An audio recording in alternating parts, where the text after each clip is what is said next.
పరిశుద్ధ గ్రంథంలో రాజుల 2వ గ్రంథం 19వ అధ్యాయం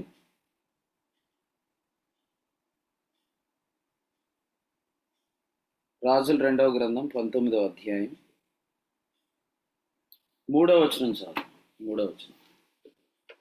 మీరు గోనెపట్ట కట్టుకొని అతని ఎదురుకు వచ్చి అతనితో ఇట్లనిరి, హిజ్కియా సెలవిచ్చినదేమనగా, ఈ దినము శ్రమయు శిక్షయు దూషణయు గల దినము.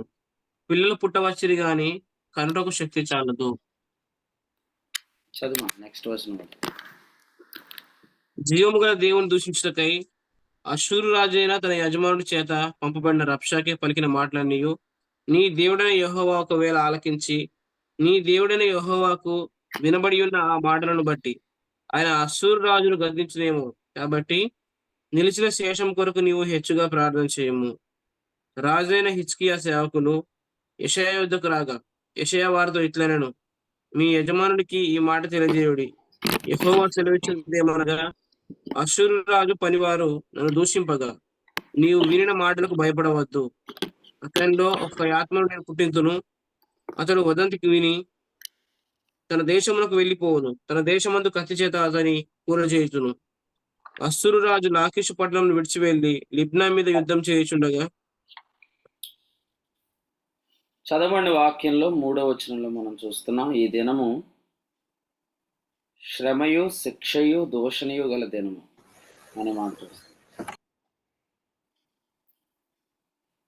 మనము నిన్నటి దినాన్న చదివినట్లుగా అశ్షూరు రాజు పంపించిన రబ్షాకే అనే దూత పలికిన మాటలు మనం చూస్తున్నాం. ఈ మాటలు ప్రాకారం మీద ఉన్న వారు కూడా వినకూడదని మరి కోరుకోవటం కూడా మనం చూస్తున్నాం. 18వ అధ్యాయంలో వచనం 26లో మనం చూస్తాం. అంటే ఆ మాటలు అంతగా కృంగదీసే మాటలు, ఆ మాటలు ఖచ్చితంగా డిస్టర్బ్ చేసే మాటలే. కొన్ని మాటలు మనం వినకూడదు, కానీ మనం వినటానికి ఇష్టపడే వాళ్ళంగా ఉంటాం అన్నమాట. అంటే మన కాన్ఫిడెన్స్ లెవెల్ ఏంటంటే మనం వింటాం కానీ దానివల్ల ఇబ్బంది ఏమి ఉండదు అనుకుంటాం. కానీ కొన్ని మాటలు కొంతమంది వినటం వల్ల ఏం జరిగిద్దంటే వారు ఆ స్పిరిట్ చేత లీడ్ అవుతారన్నమాట. మనం కొరింథీయులకు రాసిన 2వ పత్రికలో వినటం ద్వారా వచ్చే ఆత్మ గురించి మనం చూస్తాం.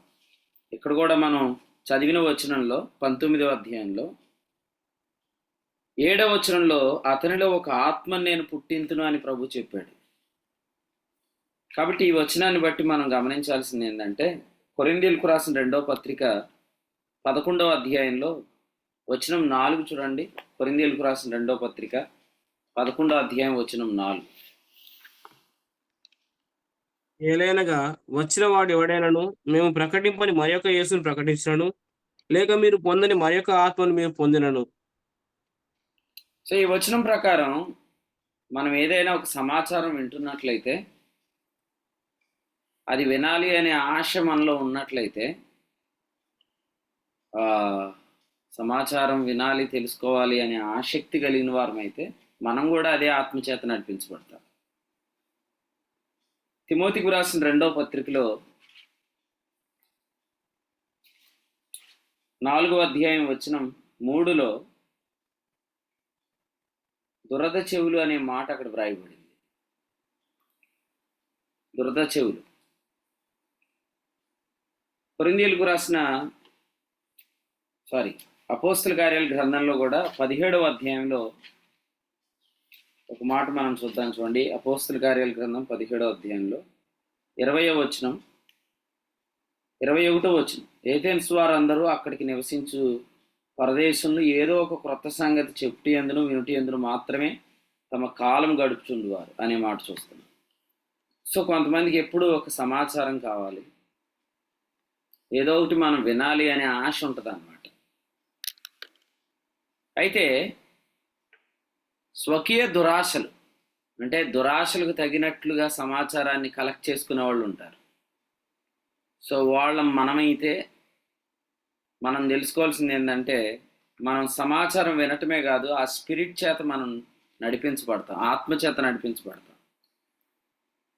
అందుచేత కొన్ని విషయాలు మనం వినకుండా ఉంటే మంచిది. కానీ మరి మనకు వినాలనే దురద ఉన్నప్పుడు మనం తప్పకుండా వినాలని కోరుకుంటాం అన్నమాట. ఎందుకంటే అక్కడ రాసిన మాట అదే, దురద చెవులు అనే మాట రాయబడింది.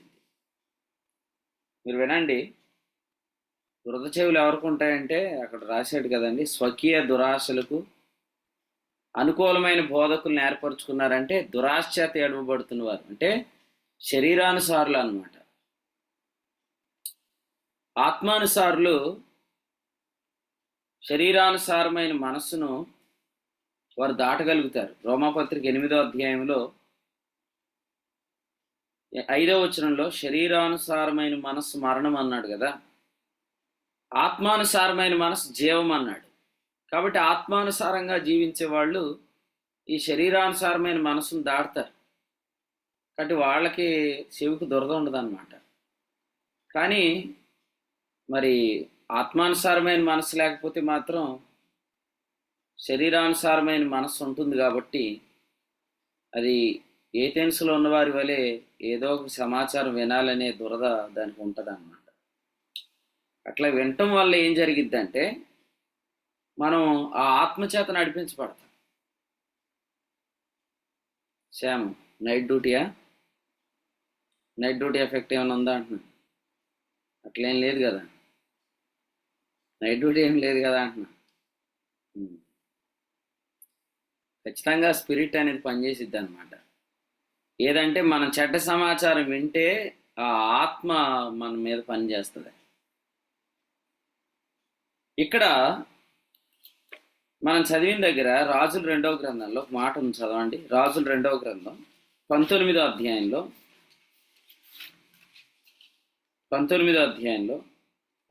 7 చదువుదా. అతనిలో ఒక ఆత్మను నేను పుట్టింతును, అతడు వదంతి విని తన దేశమునకు వెళ్ళిపోవును అని వ్రాయబడింది. సో ఆత్మ ఎక్కడికి వెళ్తుందా, ఆ వ్యక్తి అక్కడికి ఖచ్చితంగా వెళ్ళిపోతాడు కదా. కాబట్టి ఒక ఆత్మ అనే ఒక మనిషి మీద పని చేయాలంటే ఆ ఆత్మకు రిలేటెడ్ ఇన్ఫర్మేషన్, ఒక భ్రమపరిచే ఆత్మ ఒక వ్యక్తి మీదకి రావాలంటే అతడు ఏదైనా సమాచారం వినాలన్నమాట. ఆ సమాచారం మరి వింటే నేను ఒక వదంతిని నమ్మి ఒక ఆత్మచేత నేను వెళ్ళిపోతాను కదా అనే భయం అతనికి ఉంటే ఖచ్చితంగా అతడు నేను విన్నా పర్లేదు, ఏం కాదు, నేను ఐ కెన్ మేనేజ్ అని అనుకుంటే మాత్రం పొరపాటు పడినట్టే. ఫిలిప్పీ పత్రిక 3:3లో శరీరంను ఆస్పదం చేసుకోవద్దని ఎందుకన్నాడంటే, అసలు శరీరం మీద మనం ఎప్పుడు కాన్ఫిడెన్స్ కలిగి ఉండకూడదు. ఏమనంటే నేను వినటం వరకే వింటాను కానీ అందులో నేను ఇన్వాల్వ్ అవ్వను అనుకోకూడదు. ఎందుకంటే ఫస్ట్ థింగ్ ఏంటంటే, ఒక సంగతిని మనం వినాలని అసలు ఎందుకు ఎక్కువ ఆశపడుతున్నాం? కొన్ని విషయాలు మనం వినాలని ఎక్కువ ఎందుకు ఆశపడతాం? ఎందుకంటే మనం ఆల్రెడీ శరీరం ద్వారా నడిపించబడతాం కాబట్టి. సో మనం అటువంటి సమాచారమే ఎక్కువ వినటానికి ఇష్టపడతాం. సో కొంతమంది ఎక్కువ బ్యాడ్ న్యూసే చెప్తారు. వాళ్ళు ఎప్పుడు చెప్పినా ఏదో ఒక బ్యాడ్ న్యూస్ చెప్తారు. కొంతమంది ఎక్కువ డెత్ న్యూస్ చెప్తారు. సో అలా కొంతమంది ఎప్పుడు ఒక ఫెయిల్ అయిన విషయాలు ఎక్కువ చెప్తూ ఉంటారు అన్నమాట. ఎందుకు వాళ్ళు అవి ఎక్కువ చెప్తారంటే వాళ్ళు ఎక్కువ అవి వినటంలో ఇష్టపడతారన్నమాట. సో అవి ఎందుకు ఎక్కువ వింటున్నాం అనేది కూడా మనం తెలుసుకోవాలి. ముఖ్యమైన విషయం ఏంటంటే, ఈ స్వకీయ దురాశల చేత దురద చెవులు కలిగి మనం ఏదైనా వినాలి అని అనుకుంటే మనం ఒక పెద్ద ప్రమాదంలోనే చిక్కుకుంటున్నాం. అదేంటంటే, మనం ఎవరిని ఎక్కువ వింటున్నామో వాళ్ళు దేవుని ఆత్మచేత నడిపించబడేవారు కాకపోతే ఆ స్పిరిట్ మన మీద కూడా పనిచేస్తుంది అనేది మనం తెలుసుకోవాలి. అందుకనే ఎఫెసీ పత్రిక 4:20లో ఇలా చెప్పాడు. చూద్దాం రండి. ఎఫెసీలకు రాసిన పత్రిక 4వ అధ్యాయం 20వ వచనం చూద్దాం. ఎఫెసీలకు రాసిన పత్రిక 4వ అధ్యాయం 20వ వచనం. అయితే మీరు యేసును గూర్చి విని ఆయన యందు సత్యము ఉన్నట్టుగానే ఆయన యందు ఉపదేశింపబడిన వారైన యెడల మీరు అలాగూ క్రీస్తు నేర్చుకున్నవారు కారు. రైట్. ఈ వచనంలో యేసును గూర్చి విని అనే మాట మనం చూస్తున్నాం. యేసును గూర్చి వింటే ఏం జరుగుతుంది? యేసును గూర్చి వింటే ఏం జరుగుతుందంటే అపోస్తలుల కార్యాల గ్రంథం చూడండి. అపోస్తలుల కార్యముల గ్రంథం 16వ అధ్యాయం వచనం 7 చూడండి. వచనం 7. యేసు యొక్క ఆత్మ వారిని వెళ్ళనీయలేదు. రైట్. ఇక్కడ పరిశుద్ధాత్మ అనే మాట ఉంది.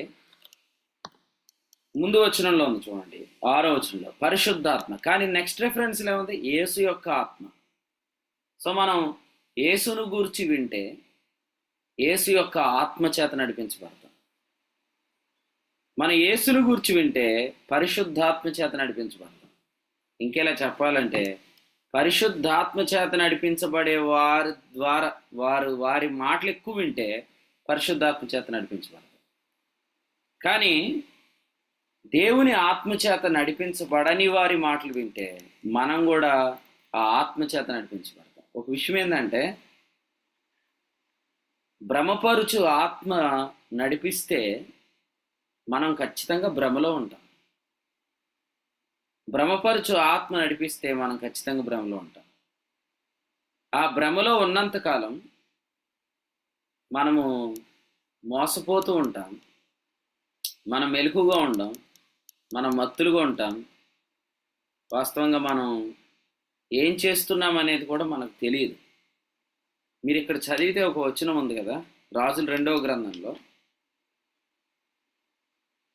19వ అధ్యాయం 7వ వచనంలో అదే మరలా మనం ఎక్కడ చూస్తున్నాము అంటే 28వ వచనంలో, నా గాలమును నీ ముక్కు నాకు తగిలించేదను, నా కళ్ళెము నీ నోట్లో పెట్టి నిన్ను మళ్ళించేదను, నీవు వచ్చిన మార్గమునే నిన్ను మళ్ళించేదను అని వ్రాయబడింది. సో ఈ రెఫరెన్స్ ప్రకారం జరిగింది 37వ వచనంలో మనం చూస్తున్నాము, అతడు చెప్పినట్లుగానే కత్తి చేత కూడా హతం చేయబడ్డాడు. పరిశుద్ధాత్మ నడిపిస్తే ఖచ్చితంగా యూనిడైరెక్షన్లో వెళ్తాం. యూనిడైరెక్షనల్ అంటే అర్థం ఏంటంటే ఆయన ఒక నిర్దిష్టమైన గురి దగ్గర తీసుకెళ్తాడు. కానీ భ్రమపరుచు ఆత్మచేత మనం వెళ్తే యాకోబు పత్రిక 1వ అధ్యాయం 14 ప్రకారం, ఇది ఆల్రెడీ మొన్నొకసారి జ్ఞాపకం చేసుకున్నాం, రెండోసారి చెప్తున్నాను, అది ఎక్కడికి మనల్ని నేర్చుకొని వెళ్తుందో మనల్ని ఎక్కడ వదులుతుందో కూడా తెలియదు. అందుకనే భ్రమపరుచు ఆత్మలో ఉన్నారా, సత్యస్వరూపైన ఆత్మచేత నడిపించబడుతున్నారా? నాకు భ్రమపరిచే ఆత్మ ఎందుకు పట్టిద్ది, నేను వాక్యం బాగా ఎరిగిన వాడిని కదా అని ఒకవేళ నువ్వు అనుకుంటున్నావేమో. కానీ మనం అలా అనుకోవద్దు. చెడ్డ సమాచారాలు వింటూ దేవుని ఆత్మచేత నడిపించబడని వారి యొక్క మాటలు ఎక్కువ మనం వింటున్నట్లయితే భ్రమపరుచు ఆత్మచేత మనం కూడా నడిపించబడతాం, భ్రమలో ఉంటాం. పౌలు గారు గలతీయులకు రాసిన పత్రికలో గలతీయులో ఉన్న విశ్వాసంతో మాట్లాడుతూ 5వ అధ్యాయం 7లో ఏమన్నాడు చదవండి. గలతీయులకు రాసిన పత్రిక 5వ అధ్యాయం 7. మోసపోకుడి, దేవుడు వెక్కిరింపబడడు. మనుషుడు ఏమి వీక్తునో ఆ పంటనే కోయును. బాబు 5:7 నాయన, 6:7 చదివా. నీకు అది చదవాలనిపించింది ఏంటి? మీరు బావుగా పరిగెత్తుచుంటిది, సత్యమునకు విధేయులు కాకుండా మిమ్మల్ని ఎవడు అడ్డగించను. ఈ ప్రేరేపణ మిమ్మల్ని పిలుచున్న వాని వల్ల కలగలేదు. రైట్. ఈ వచనంలో మీరు బాగుగా పరిగెత్తుచుండ్రి అనే మాట చూడండి. అంటే భ్రమలో పడనంత వరకు, భ్రమపరుచు ఆత్మ పట్టనంత వరకు మన పరుగు బాగుంటుంది. ఒక విధంగా చెప్పాలంటే పౌలు గారు అన్నారు కదా, నేను గురి చూడని వాని వలె పరిగెత్తట్లేదని చెప్పారు కదండి కొరింథీయులకు రాసిన 1వ పత్రికలో. సో 9వ అధ్యాయంలో చెప్పినట్లుగా నేను గురి చూడని వాని వలె పరిగెత్తట్లేదు అన్నాడు ఆయన 26వ వచనంలో. అంటే దీని అర్థం ఏంటి? భ్రమపరిచే ఆత్మ పట్టనంత కాలం మనం బావుగా పరిగెత్తుతాం. ఆ తర్వాత మనం ఎందుకు పరిగెడుతున్నాం, ఎక్కడికి పరిగెడుతున్నాం అనేది కూడా మనకు తెలియదు. దెయ్యం పట్టిన పందులు ఎక్కడికి వెళ్ళినాయండి పరిగెత్తుతా? సముద్రంలోకి బడిగా. కదా. అంటే ఇలా చెప్తారు, ఎక్కడికి వెళ్ళినాయి అంటే వాటిని అవే చంపుకోవడానికి వెళ్ళినాయండి, వాటిని అవే పాడు చేసుకోవడానికి వెళ్ళినాయి. సో దెయ్యం అనేది అంత ప్రమాదకరం, దురాత్మ పట్టడం అనేది అంత ప్రమాదకరం. సో ప్రతి వ్యక్తి కూడా దురాత్మ చేత ఎందుకు పట్టబడతాడంటే ఏదో ఒక చెడ్డ సమాచారం వినాలి అనే దురద చెవి ద్వారా పట్టుబడతాడు. అందుకనే చెప్పాడు, మేము ప్రకటింపని మరి ఒక యేసుని ఎవరైనా మీరు ప్రకటిస్తే, మీరు ఏ యేసుని వింటున్నారు? వాస్తవంగా మనం యేసు యేసు యేసు అని అంటే ఉంటాం కాబట్టి ఎవరికి తెలీదు, మనం భక్తి భావంలోనే బతుకుతున్నాం అనుకుంటాం. ఎందుకంటే యేసు నామ స్మరణ అందులో ఉంది, కానీ ఏ యేసుని వింటున్నాం? అక్కడ క్లియర్గా మనం చూస్తాము, మేము ప్రకటింపని మరొక యేసును మీరు ఒకవేళ వింటే మరి ఒక ఆత్మచేత మీరు నడిపించబడతారు. ఇప్పుడు చెప్తున్నాడు గలతీ పత్రికలో ఏమన్నానంటే, మీరు బాగుగా పరిగెత్తారు కదయ్యా, ఇప్పుడు మీరు మరి ఎవరు మిమ్మల్ని అడ్డగించారు? ఈ పత్రికలో చాలా క్వశ్చన్స్ ఉన్నాయి. పౌలు గారు అంటారు, అసలు మీరెంత త్వరగా తిరిగిపోడు చూడగా నాకు ఆశ్చర్యమవుతున్నదా అన్నాడు. తిరిగిపోవటం అంటే అర్థం ఏంటి అంటే, ఇదివరకు పరిగెత్తిన డైరెక్షన్ వేరు, ఇప్పుడు పరిగెత్తుతున్న డైరెక్షన్ వేరు. మిమ్మల్ని ఎవడు కలవర పెట్టాడు అన్నాడు, మిమ్మల్ని ఎవడు అడ్డగించాడు అన్నాడు, మిమ్మల్ని ఎవరు భ్రమ పెట్టారు అన్నాడు. కాబట్టి మనకు దెయ్యం పట్టిన సంగతి కూడా మనకు తెలియదు వాస్తవంగా. ఎందుకంటే పరిశుద్ధాత్ముడు కాన్షియస్లో ఉంచుతాడు, దెయ్యం కాన్షియస్నెస్ని ఉంచదన్నమాట. అందుకనే రోమాపత్రిక 9లో పౌలు గారు ఇలా చెప్పారు, చూడండి. రోమీలకు రాసిన పత్రిక 9:3 చదవండి. రోమీలకు రాసిన పత్రిక 9. పరిశుద్ధాత్మయందు నా మనస్సాక్షి నాతో కూడా సాక్ష్యమిస్తున్నది, సాధ్యమైన ఎడల దేహ సంబంధులైన నా సహోదరుల కొరకు నేను క్రీస్తు నుండి వేరే శాపగ్రస్తులనై ఉండకూడదు.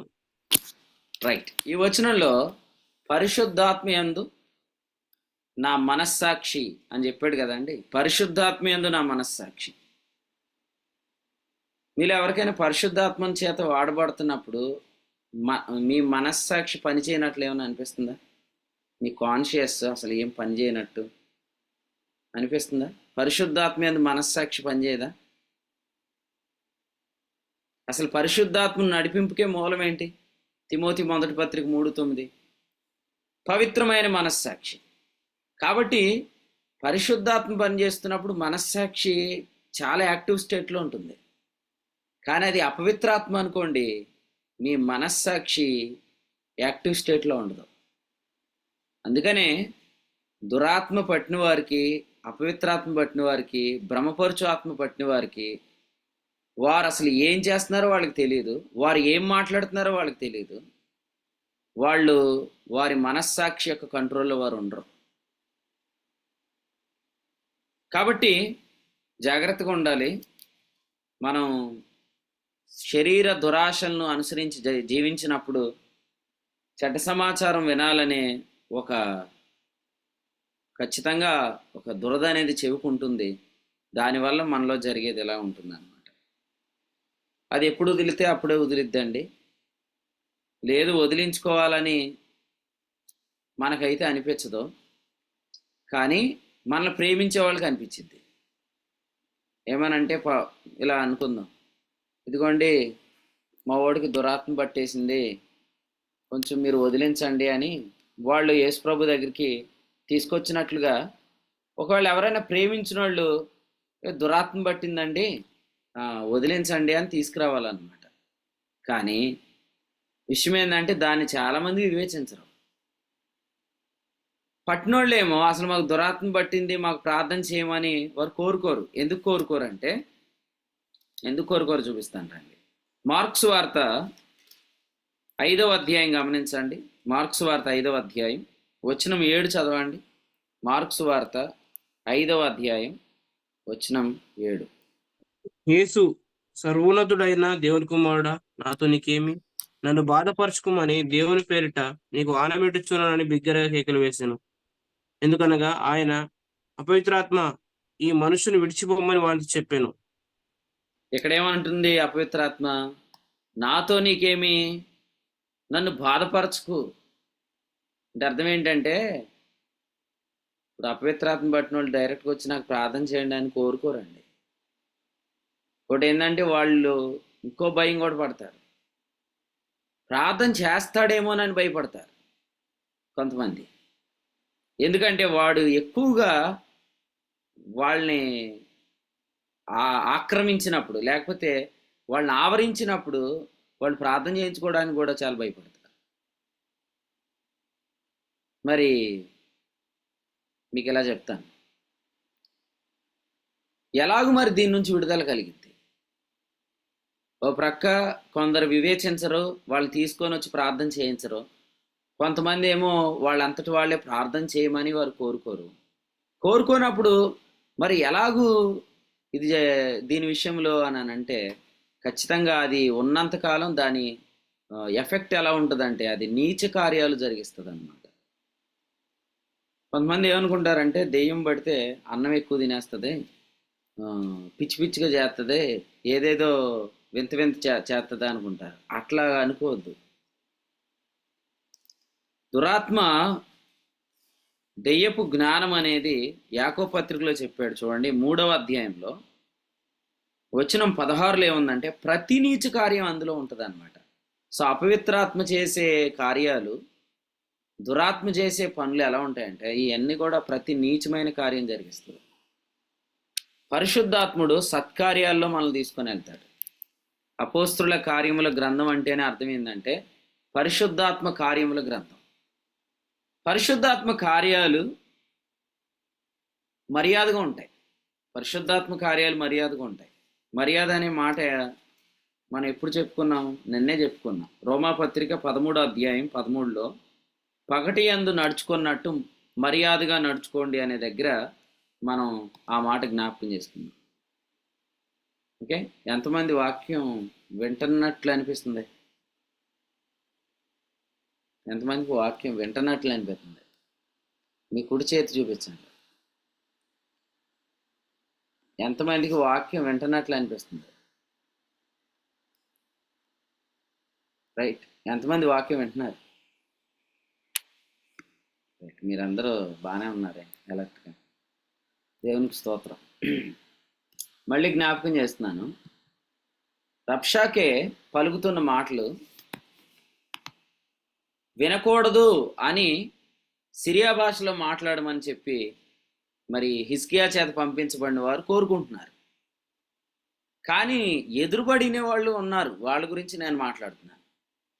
సో వాళ్ళు ఏం జరుగుతుందంటే వాళ్ళు మరి చేపకు గాలం వేసినట్లుగా, నోటికి కళ్ళం పెట్టి త్రిప్పినట్లుగా ఆత్మ వారిని తీసుకొని వెళ్ళిపోతుంది.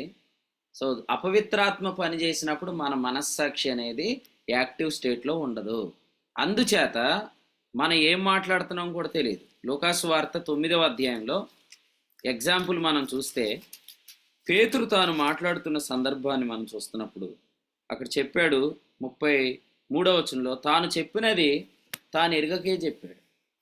మనం చేస్తున్న స్టేట్మెంట్స్, మనం పరిగెత్తుతున్న పరుగు, ఇదంతా కూడా తెలియకుండానే చేస్తామండి. ఓకే, ఎవరికైనా ఈ చేష్టలు కనిపిస్తే ఒకసారి మైక్ ఆన్ చేయండి. Please switch on your mic. ఇటువంటి సిమ్టమ్స్ ఎవరికైనా ఉన్నట్లయితే దయచేసి మీ మైక్ ఆన్ చేయండి. నేను ఇప్పుడే ప్రార్థన చేస్తాను మీకోసం. లేదండి మాకు తెలిసిన వాళ్ళు ఒకళ్ళు ఉన్నారు అనేవాళ్ళు అని మైక్ ఆన్ చేయండి.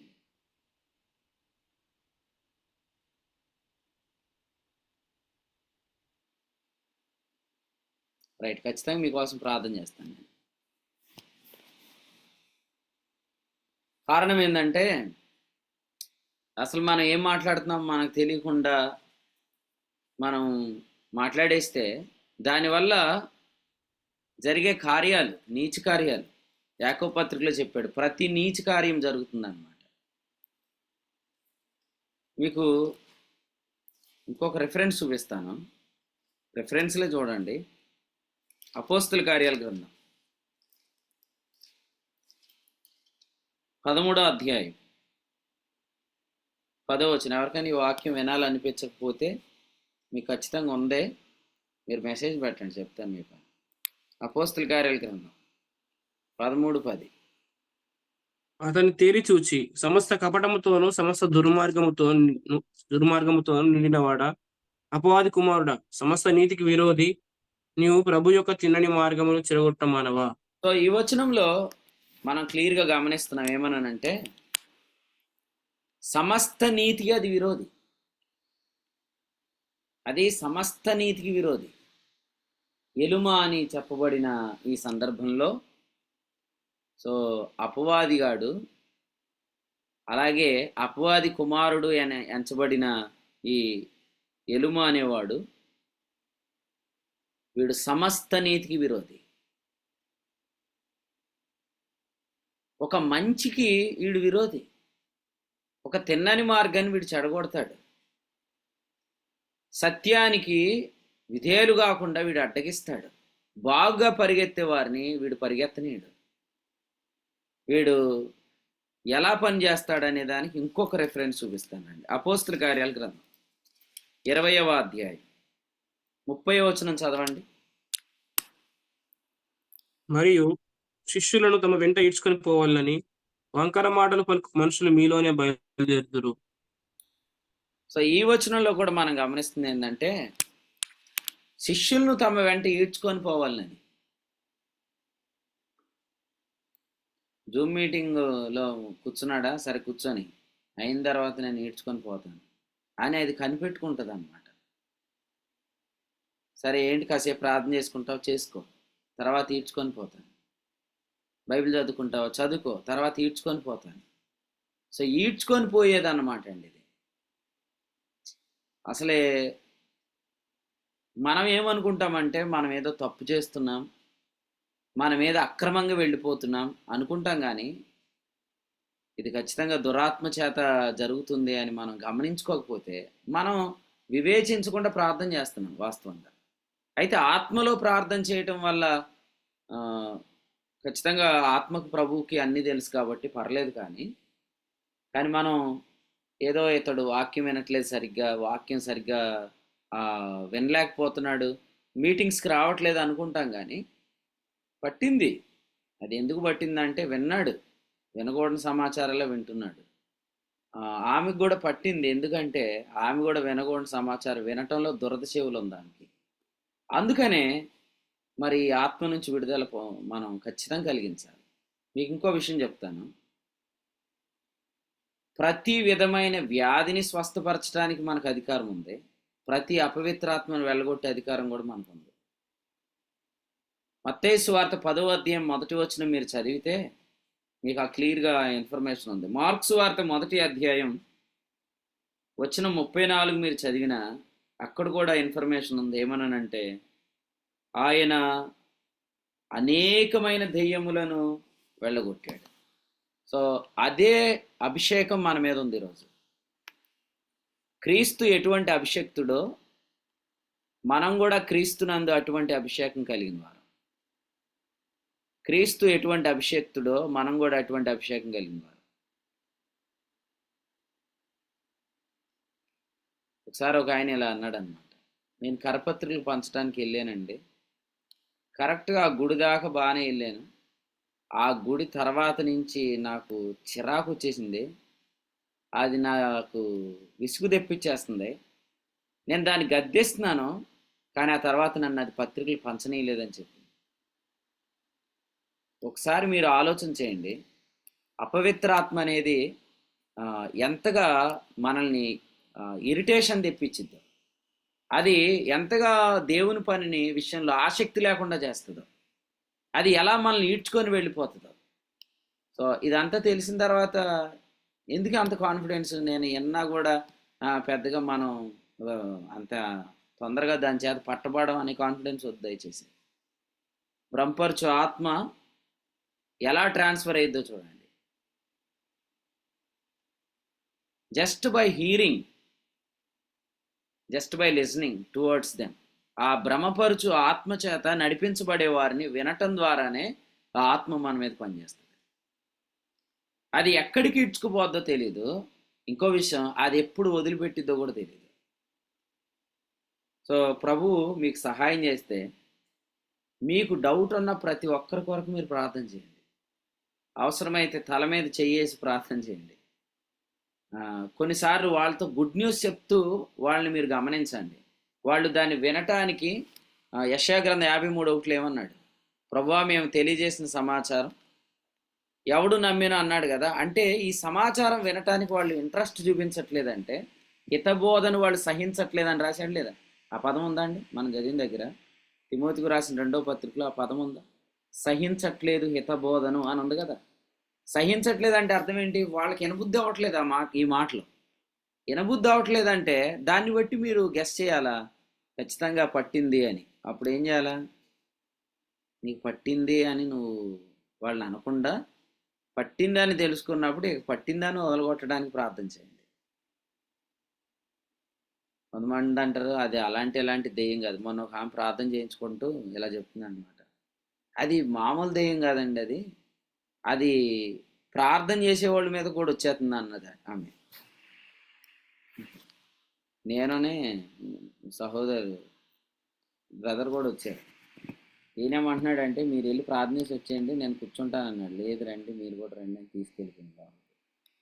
అది అంటుంది, ఆమె అంటుంది అది మామూలు దెయ్యం కాదండి బాబు, ప్రార్థన చేసేవాళ్ళ మీదకి